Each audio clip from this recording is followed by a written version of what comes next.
At first, everything in the Griffin house seemed completely normal. Brian was sitting in the kitchen with the family, lazily chewing on leftovers and cracking a few jokes like he always did. But later that evening, he found some old container in the trash, something Peter had tossed out days ago, and without thinking twice, Brian licked it clean. Nobody paid attention to it at the time, but that's when the strange things started happening. The next day, Brian became unusually quiet. He barely spoke, didn't bark, didn't complain, and spent most of the day lying under the table, almost as if he was avoiding the light. Lois thought he just ate something bad and gave him some medicine, but it didn't help. That night, Brian kept waking up and pacing around the house in circles, making a low, restless growl that didn't sound like him at all. On the third day, the family noticed something odd about Brian's expression. His eyes had a heavier, focused look, like he was constantly thinking about something they couldn't understand. When Peter tried to scratch behind his ear, Brian jerked back sharply, staring at the wall behind Peter, as if he heard something no one else could. And then the physical changes started. Very subtle at first. Brian seemed just a tiny bit bigger in the morning, then a little bigger that evening. And by the end of the day, he looked noticeably larger than before. Even his teeth began to change. His once normal dog teeth were growing into long, sharp fangs, though Brian acted like he didn't even notice. On the fourth night, Brian began leaving the house. Each morning, the front door would be slightly open, and Brian would come back covered in dirt and carrying the smell of cold forest air, even though the nearest forest was nowhere near their neighborhood. The family grew worried, but nobody knew what to do.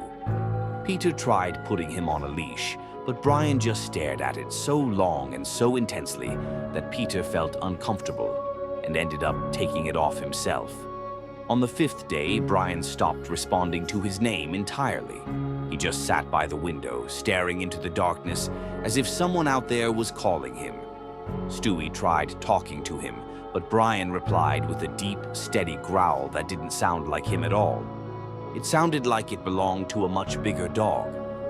That night, the house filled with heavy footsteps, even though nobody was walking. Lois woke up first and heard something slowly coming down the stairs.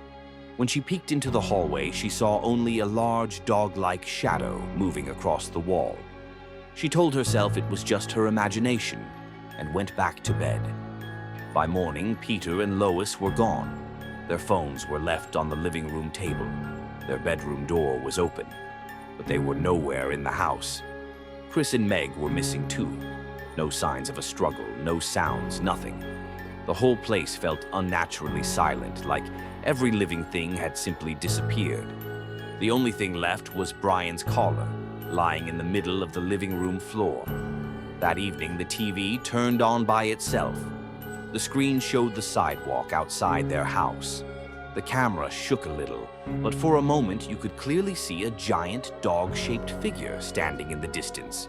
It looked like Brian, or like something that used to be Brian, only much larger. It paused as if realizing it was being watched and slowly turned its head toward the house. The screen cut to black. Since then, the Griffin house has stayed empty. But neighbors say that sometimes, late at night, they hear heavy footsteps outside and a low, familiar growl echoing down the street. And nobody is brave enough to look out the window.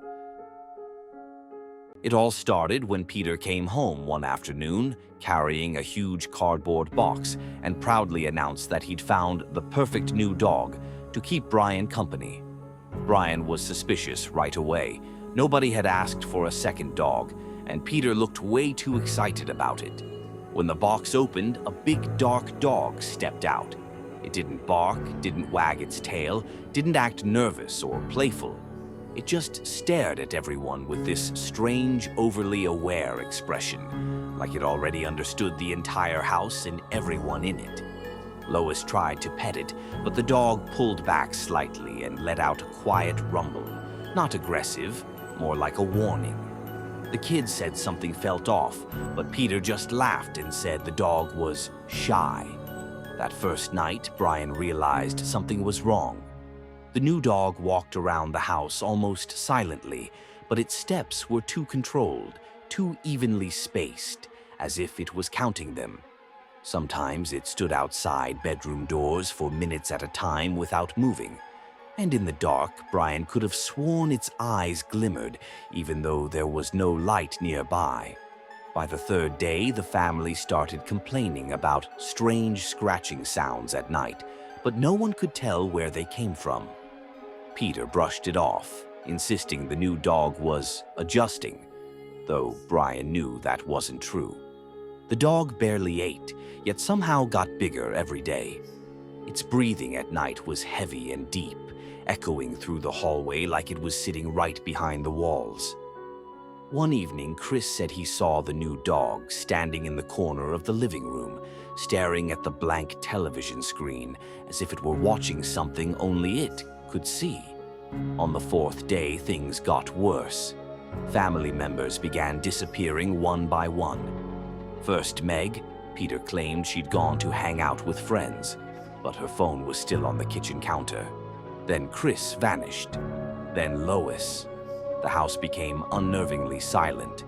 Brian searched every room, but there were no signs of where anyone had gone. The new dog, already enormous now, spent most of its time sitting by the basement door, guarding it like something was down there.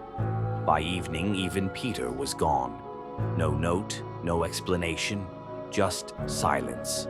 Brian realized he was alone in a house that felt less and less like home, with only that strange dog left, watching him more openly now. He gathered his courage and walked toward the living room, determined to figure out what was happening.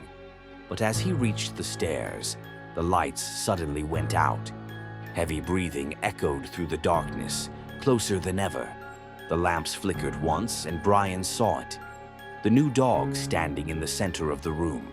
It was far bigger than before, impossibly big, and slowly lifted its head to look directly at him with a stare that froze him in place. Brian tried to step back, and right at that moment, the episode cut to black. It all started when Peter Griffin suddenly became a little too happy, not just in a good mood, unnaturally, suspiciously happy. He started waking up before everyone else, cooking breakfast, cleaning the house, singing loudly, complimenting everyone non-stop. Lois loved it, but the kids noticed something was off.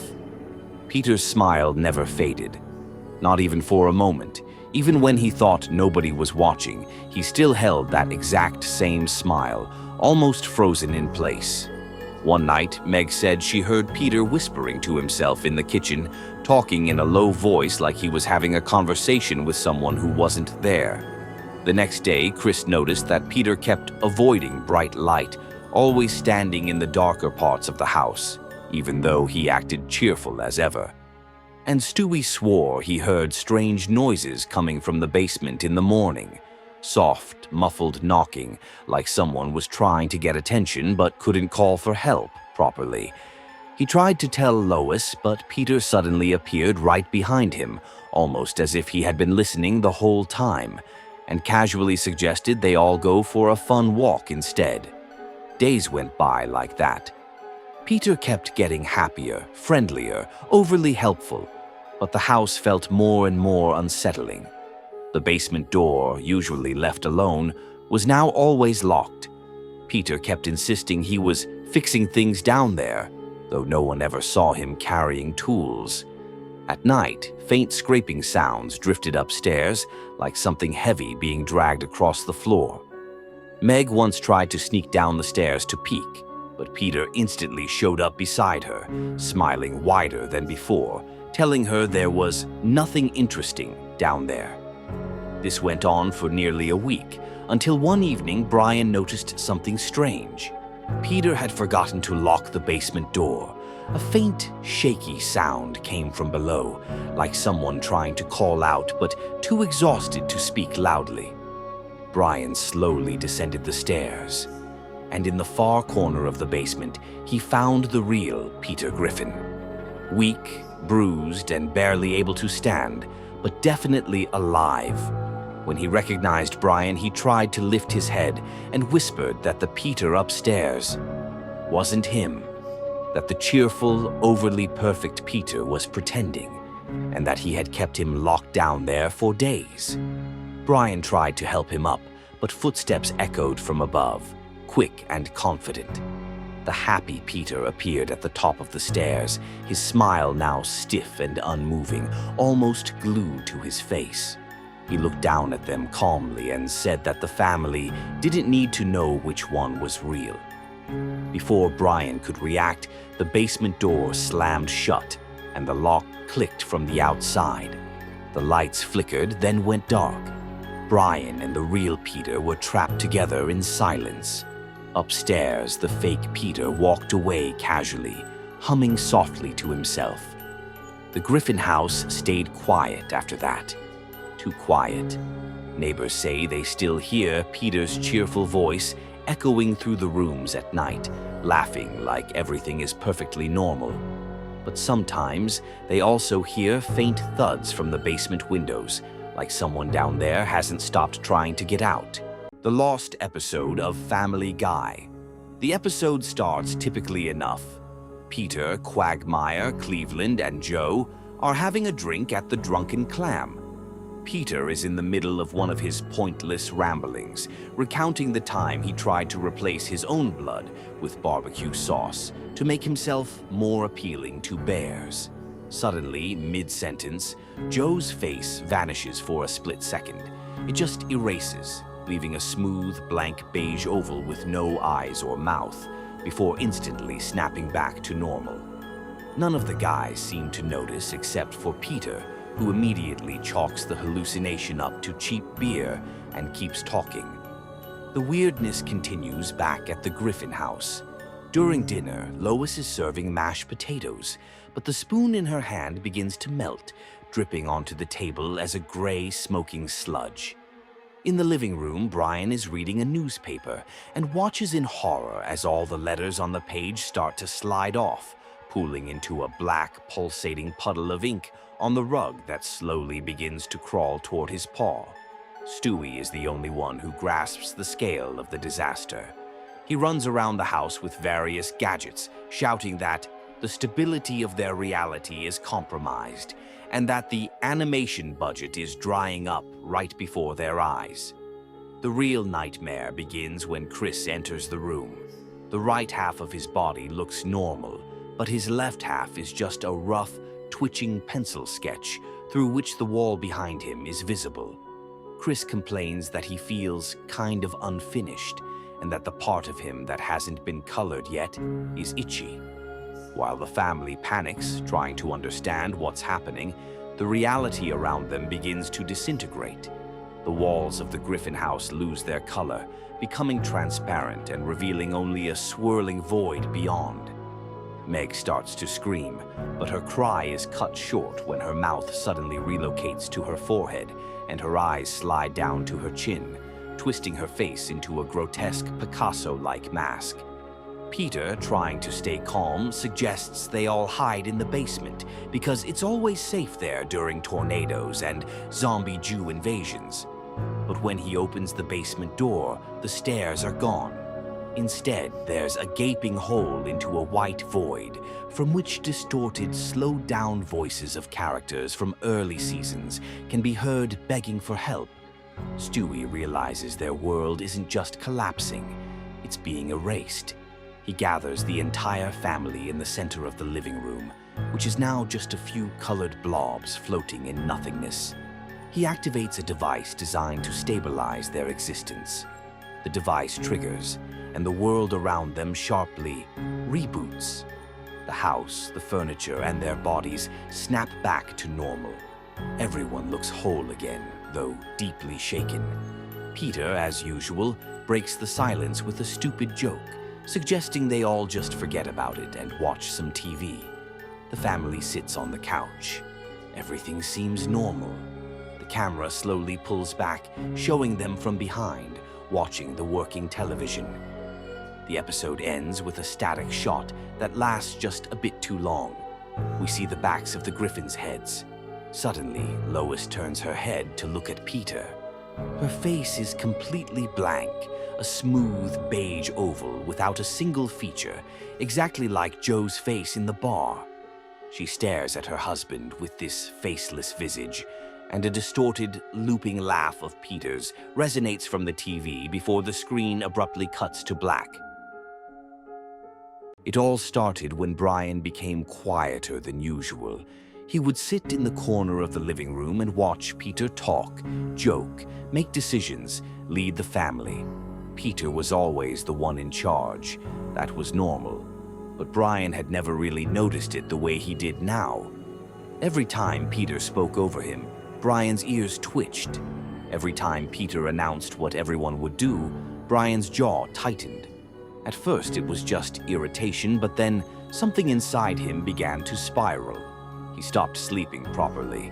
At night he wandered the house, whispering to himself, "I could be in charge. I could lead. I could be the one they listen to." Lois overheard him once in the bathroom, staring at himself in the mirror and muttering, "Why not me? Why never me?" By the third day, his fur had changed, standing up in jagged clumps as if constantly electrified. He looked larger, too. His eyes were darker, deeper. His claws scraped the wooden floor loudly now, even when he tried to walk slowly. When the family asked what was going on, he answered with a strange, calm clarity, a voice too steady to be his. "I'm finally realizing my potential." And he stared at all of them without blinking. One night, Lois woke up to a silence that didn't feel right. She reached beside her. Peter wasn't in the bed. She walked into the living room and froze. Brian was sitting in Peter's recliner, perfectly straight, perfectly confident. He turned to her and said, "He's not the head of the family anymore." Lois demanded to know where Peter was, but Brian only lifted his lips slightly, revealing sharp teeth he didn't have before. The next day, Brian began giving orders, where Lois should clean, what Meg should do, what Chris should turn on or off. His voice had a cold authority that made everyone hesitate. The house grew dimmer. Lights flickered constantly. At night, the sound of Brian's footsteps echoed through the hallway, heavy, almost too heavy, like something large was pacing the house. Stewie was the first to piece it together. He'd noticed that Brian frequently came up from the basement, quietly, as if making sure no one followed him. One afternoon, when Brian stepped away to the kitchen, Stewie slipped downstairs. In the far corner, he found Peter, bruised, exhausted, barely conscious. When he saw Stewie, he whispered, "He wants to be in charge. He took everything. He won't let me out." But before Stewie could respond, footsteps began descending the basement stairs, slow, deliberate, powerful. Brian appeared in the doorway, much larger than before, fur spiked in all directions, eyes glowing faintly with a yellowish light. He looked at Stewie, then at Peter and said quietly, "I'm the head of the family now, and you both stay here." The basement door slammed shut. The lock clicked, and the house returned to silence. The final scene was simple and wrong. The camera slowly panned across the living room. Lois, Meg, and Chris sat perfectly still, as if waiting for instructions. And in Peter's recliner sat Brian, calm, composed, breathing like a creature finally satisfied with its place. He didn't look at the camera. He didn't need to. He had already won. The episode cut to black.